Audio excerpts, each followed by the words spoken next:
My first time interacting with a bank, actually not even directly with a bank, with its document, was one time I remember when I was still very, very young.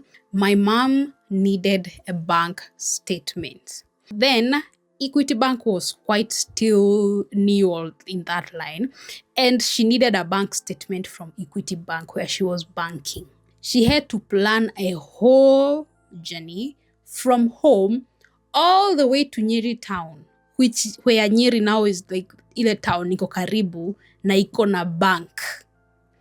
Akapanga safari ya kwenda Nyeri to go to the bank to get a bank statement. I am sure many of you can relate to this. In the evening, I was eager.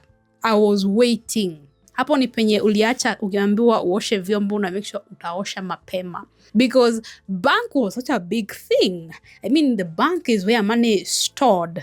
As a child, I knew bank kumejaa mapesa. And my mother is going to the bank, so it's a big deal for me. And so in the evening when she came, I was really eager to see this bank statement, only to get a brown envelope that has printed papers with the numbers inside, which I not even understand what it was. So my curiosity was quite frustrated for a minute.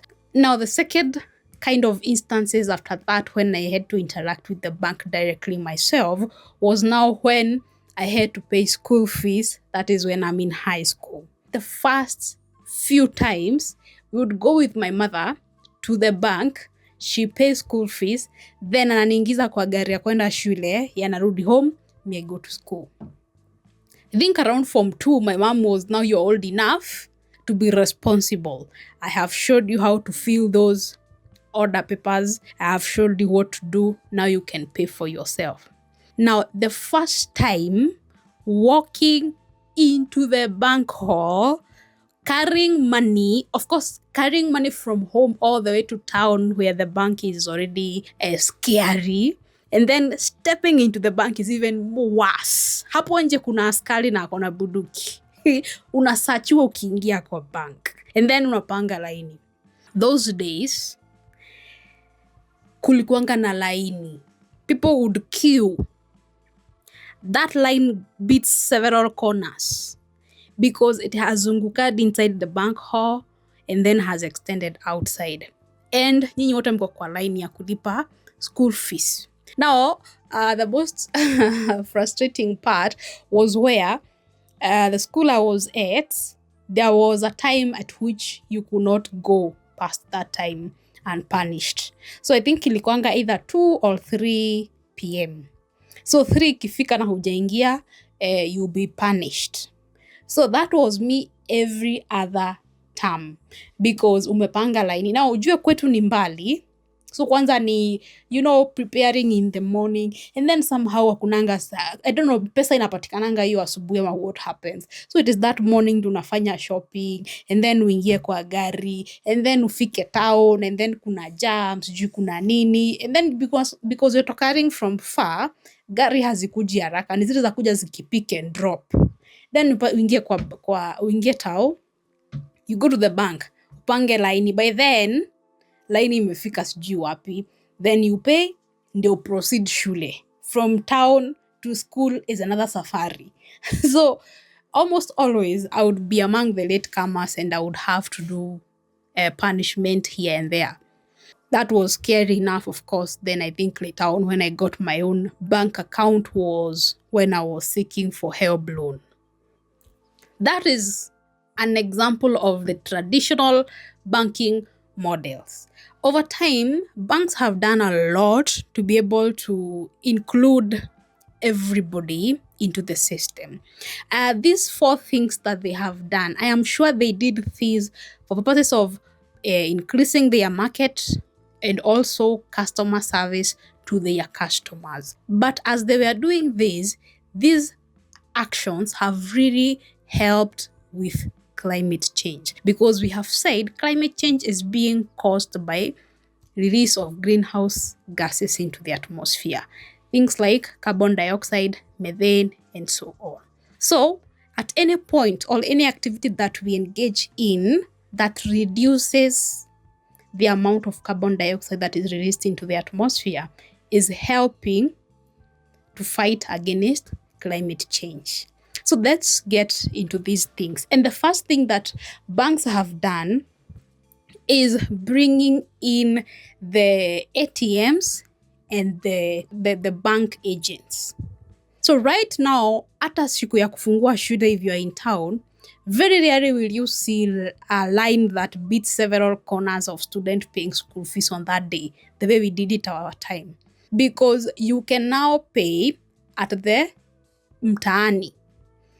So even at home, parents akipata shilingi 5,000 analipa, anaeka hiyo slip, next time hivyo. So that by the time unafungua shule you have it all. It has already been paid, you just pick. Then we have ATMs. When is the last time you went to the bank to withdraw or to deposit money? You find you very, very rarely walk into a bank hall to get services of withdrawing and depositing money, paying school fees, paying small monies. Because we have ATMs, because we have the mtaani guys. And I'm sure these banks we are doing so that they can get the services closer to its people. There was a time when at the end of the month, you would see the old women and men wamepanga laini kwa bank wakiendea zile pesa za wazee. These days you don't, because wanapewa huko. If it is Equity, unapata Equity wako na agent huko kwa hiyo kijiji town center, unapewa pesa kwa hiyo agent. You don't have to go to town. So how has that helped climate change? The first thing that it has done, it has cut the number of trips that one has to do to the bank. Like that day, my mom had to plan a whole day to come from home all the way to town. Now that was her one day, just her. Assuming it was a work requirement that they hand over these, or she wanted to get some loan or whatever she was doing, I don't know. How many people in the whole country on that particular day had to go for trips to get the bank statements? How much transport was done, and how much have been saved from the fact that now you can get it from your mobile? So the amount of trips that will be done have reduced, reducing the exhaust fumes that will be produced if people still have to go to the bank. The other thing that has happened with that one is that the bank then does not need to cater for so many people in the halls. If you have like 100 people in that hall, you need to have air conditioners. You need to ensure that you have security and all this. If you're using air conditioner to make sure that the ventilation is up to standard, you're consuming extra heat that does not need to be consumed now. And other issues or like spread of disease like flu or so on have reduced. The consumption of energy and time and this has saved some fumes that are being released into the atmosphere. The thing number 2 that banks have done is when they introduced the M-banking. These are the mobile bank apps, as well as the USSDs that we have for several bank accounts. So you're able to access your money on your phone. If I need to access my bank account and withdraw some money, I just do it on my phone. I do not have to go to the bank. I don't even have to go to the shopping center. I just do it here. So if kitambo with the previous one, the first one with the ATM, from where I am, I might need to use a boda to go to town where the ATM is. With my phone, even that boda, I don't need it. As if ATMs were not enough, they even reduced the fewer trips that had to be made. Now, collectively, those are millions of trips that have been cut in a year or even in a month. Those trips reduces the traffic that we have, or the number of trips that could be made to go to the ATMs and the agent places. With the phone at my hand, I just do it at the comfort of my house. I pay school fees at the comfort of my house. I buy from the comfort of my house. I pay the workers and staff and everything from the comfort of my house. It is not just the trips. You know, when if we are all going to the bank every other day, we tend to have a lot of jam. Like everybody who is going to town and back already kuna jam. Alafu sasa kuna kila mtu mwenye anataka kuenda shopping center withdraw pesa kwa ATM. Wajua, vehicles will produce more emissions, especially when they are stuck in jam as compared to when they are moving. So if we are reducing traffic in any way, we are reducing a great deal of greenhouse gases that have been produced into the atmosphere. And I am sure when banks did this, they were looking at their customer service and increasing their market share. But when they did this, they also helped the environment. Number three that banks did that was so good is with these two previous innovations, they did away with paper. It is very rare you'll do what my mom did, going to the bank to get a bank statement. Today, if I need my bank statement, I don't have to go to town. I do it on my phone.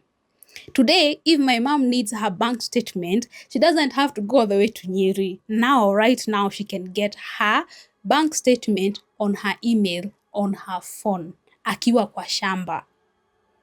She doesn't even have to take a barabara to the shopping center. She doesn't have to take a matatu to town to get a bank statement. So the messages, the bank, the statements, everything has gone online. So when they went from the traditional paper communication to online communication, the first thing they did is reducing the amount of wastes that we generate from this paper. The other thing is the trips that you have reduced, because now who is going to get the state? If I get my things on phone, I don't need to go to the bank, right? I can get it on email, on SMS, on WhatsApp. I can call them and everything. Then the number of trees that doesn't have to be cut down because they don't need paper. So we are keeping trees standing. And we need these trees standing to help us already take in the greenhouse gases, the carbon dioxide that is already existing in the atmosphere, and it is in excess.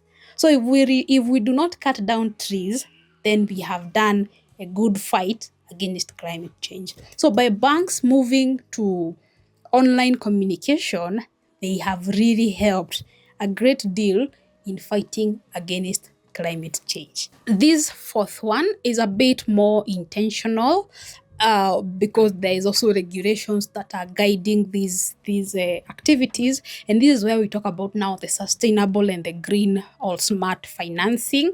You find these days the bank will have to really look into what project they are financing before they finance it. They do quite some amount of due diligence before they get you the money that you're asking for. So if you go to the bank and you need some money because you want to build something or you want to start a project, the bank will assess to see if your project is already environmental viable. And one of the things they will ask for is an environmental impact assessment license from NEMA.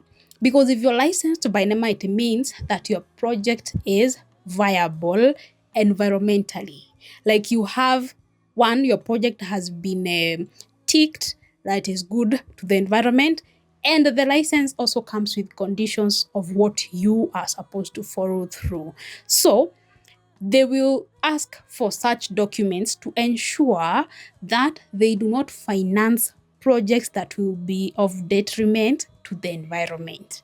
They also have a preference for projects that are in fact helping to conserve the environment. Assuming we have two investors who go to the bank for loan, and one wants to set up a coal plant, another one wants to set up renewable energy like a solar farm. The banks will tend to favor the person or the investor who is investing in a project that is helping in this climate action. So you'll find they will prefer to finance renewable energy projects as compared to coal projects. So banks these days are very intentional on projects that they are financing.